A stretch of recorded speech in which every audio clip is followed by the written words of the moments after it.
are slowly but surely wisening up to the leech and the parasite that is Israel, that uses America to do its dirty work whilst Israel claims most of the benefits. One such person is Theo Von, a comedian, somebody that doesn't regard himself to be an academic. He is a very good representation of the average layperson in America, and he markets himself as such. He was on the Joe Rogan podcast, and there is a clip that has been going viral. Why? Because it is adequately summing up the sentiments of the average American, I would say. What do you think is going to happen? You think we're going to be okay?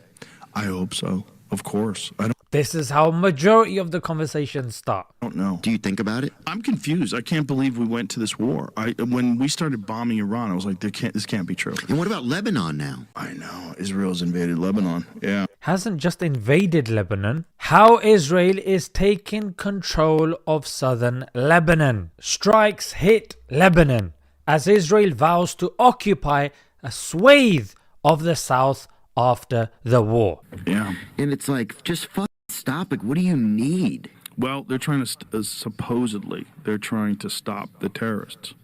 That's crazy, though, if you're the terrorist. You know what I'm saying? Like, if you want to stop them, stand in front of the mirror.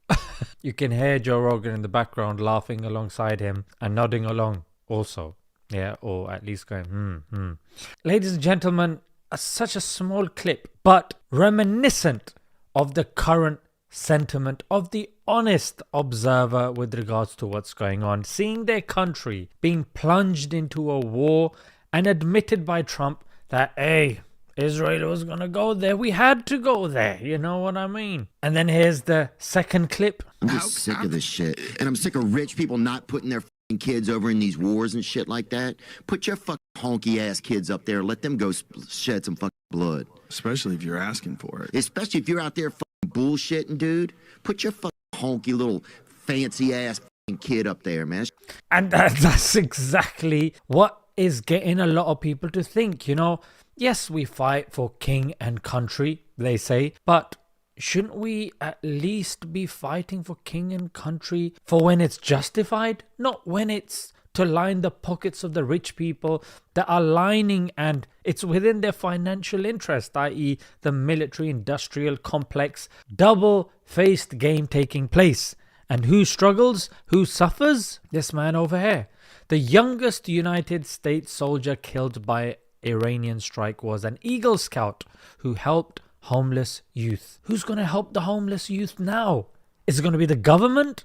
Of course not. Don't be so naive. It was people like this that need to stay at home to help the less fortunate, because the government doesn't care. They just care about lining the pockets of Israel, helping them just so the stuff that they've accumulated via blackmail and Epstein and P. Diddy or whatever, whoever else there is, doesn't come out to the public and doesn't ruin their image and their families and their reputation. Yeah. And when you're mad and you're surrounded by bigger enemies that all have nuclear weapons, you don't even have nuclear weapons, wouldn't you be trying to make them? You know what I'm saying? Like, I'm not saying Iran should have nuclear weapons. I don't think anybody should have nuclear weapons. They But definitely Israel should. gets to have them. Allegedly. This is the problem. Allegedly. Everything's allegedly with And them. allegedly. Everything's allegedly with them. He's saying that because they're liars. Let's be honest, yeah? They're liars. Let's look at, and you should know somebody called Mordecai Vanunu. This guy was arrested for whistleblowing Israel's nuclear program. Now, if this program didn't exist, surely he wouldn't be arrested. He would be in a mental asylum. And people would just be sympathetic. Oh, little crazy guy over there. What you gonna do? And look, he was subsequently lured from Britain to Italy by the Israeli intelligence agency Mossad. But if he was lying, why would you want to lure him? Where he was drugged and abducted. He was secretly transported to Israel and ultimately convicted in a trial. And look, and ultimately convicted in a trial that was held behind closed doors. So let's close the doors and let Israel debate with Israel about the fate of somebody that speaks against Israel should be. Oh, Israel has concluded that the guy speaking against Israel should be condemned. Israel agrees. Does anyone else from Israel disagree? Nope, we agree also. Well, so good we had this talk. Except for the genocide. You know, they don't officially have them. Right. I don't think they admit they officially have them. And you know who is a big opponent of Israel getting nuclear weapons? Go on. Say it. JFK. Okay. JFK.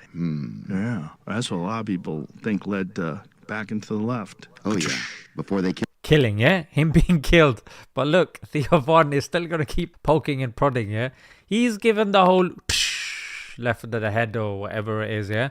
Before they killed him, who? I don't know. So the Before they killed him. Who? I don't know. Before they killed him, who? I don't know. So What'd the you say? Iranian Revolution. He goes, what do you say? And then he jumps back to the Iranian revolution. So there's a saying in Urdu, isn't it? कोई लोगों के लिए इशारा भी काफी होता है. For some people, just the mere signal is enough. You don't have to spell things out. Now, this was the bit that I think was quite sad. It's all just a cat and mouse game. People are like, we'll elect the Democrats next time. It's like, but it's all the same shit has been happening forever. Whether you're Republican or Democrats, both of them favor Israel. Both of them are going to sell America down the line just so Israel gets what it wants. Yes, some of them might delay it, yeah, as did Biden, Obama, or whatever it is, but eventually Israel gets what it wants. They haven't been helping anybody forever. They're letting politicians, i.e. the people in your country, yeah, homelessness, people on welfare, this, that, you're not helping anybody. slurp on kids. All of our money goes to Israel and they're using it to fucking genocide people. It's like everybody is scared out of their wits right now. It's like our religious leaders are afraid to speak out. And it's like it's a time where it's like Satan is amongst us and our religious leaders are talking about bullshit at the poll. It's just like, what is going, I don't know, man. He's spoken a lot of facts. Anybody listening to this guy would be applauding him and saying, you know what, you're onto something here. Let's see what Joe Rogan says. Man. We got to get you off those antidepressants, son. You're losing your fucking marbles. You think I am? Come hang out with us. Just chill I'm out. here. What? Joe, come on. Like, come on, bro. Listen to what our mate Dave Chappelle said, yeah? The worst thing to call somebody is crazy, is dismissive. I don't understand this person, so they're crazy. That's bullshit. People are not crazy. They're strong people. Maybe the environment is a little sick. And with regards to the whole pedo thing, Conan O'Brien in the Oscars, this is what he said. And you know, when comedians say something, it only makes sense to make a joke on a particular topic if it's known by a lot of the people that are listening to it. Otherwise, the joke doesn't make sense and it's only for a handful of people, right? Okay. First time since 2012 that there are no British actors nominated for Best Actor or Best Actress. Yeah. British spokesperson said, yeah, well, at least we arrest our pedophiles. So, we got that going for us. I don't know why there's these groans from the Oscars audience. You don't want to hear facts. You just want to pretend everything is okay. You can see Mark Ruffalo also speaking on this and getting slammed, retweeting pro-Palestinian stuff and bringing that to his audience. Mark Ruffalo urges viewers to watch Palestine 36, calls it a powerful historical film. So there you have it, ladies and gentlemen. Until next time, Assalamu alaikum.